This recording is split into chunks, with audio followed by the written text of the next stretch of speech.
but I wanted to talk about an important story you had over the weekend. You went to Boston to chat with the NHLPA's executive director, Marty Walsh. And I mean, the simplest way to put this is NHLPA acknowledging CTE. Can you explain to me, someone who maybe isn't all in or doesn't quite understand the story here, why is this so significant, I guess? Yeah, you can read the story on dailyfaceoff.com, and it's significant because this is the first time that any person in any position of power at the highest level of the game has not only acknowledged CTE, the devastating brain disease that can only be diagnosed after death, that comes as a cause of repeated blows to the head.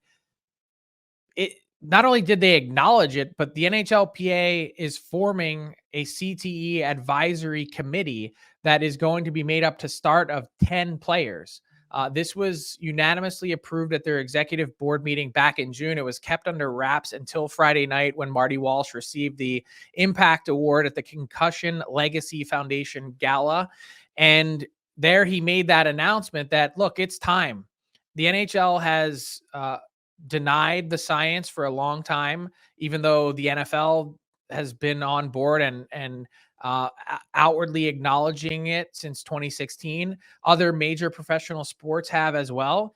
And it's odd that for a union whose sole job is to protect players both in their well-being and in their income, that the NHLPA hadn't been willing to step out and say anything at all.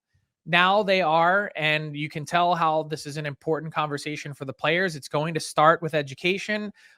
It's going to be guided by medical experts in the field. And then after everyone has a comfortable basis of understanding and education, then we're going to start to see some recommendations that might come from this, whether that includes equipment and gear or whether it includes potential changes to play, whatever it might be. The very beginning of it starts now with CTE from an NHLPA perspective. And I think it was really interesting to hear Marty Walsh wrap up his comments with a solemn promise to essentially say, as of tonight, this was Friday, we're going to take this very serious, and it's long overdue. Yeah, long overdue, I think, is an important context to that. NHLPA taking it seriously. We're not going all the way to Guardian caps in the NHL, though, but I say that as a joke as you start to see them pop up this year in the NFL. Actually, I don't know if you saw this, but there was a goalie in junior hockey, I think, or college hockey that put the Guardian cap on his goalie helmet. Oh, really? Which I thought was really interesting. So we could start to see more partnership in terms of that. Interesting. You'd think actually if any position could do it and not be that, I mean, impacted, I guess is maybe not the right word, but goalie, right? You're in one spot. If it can cut down on your ears ringing after you get a puck to the head and any sort of long-term effects, it does make a lot of sense. All right. Frank has the full story up at Daily Faceoff. The link is in our YouTube chat right now if you want to check that out.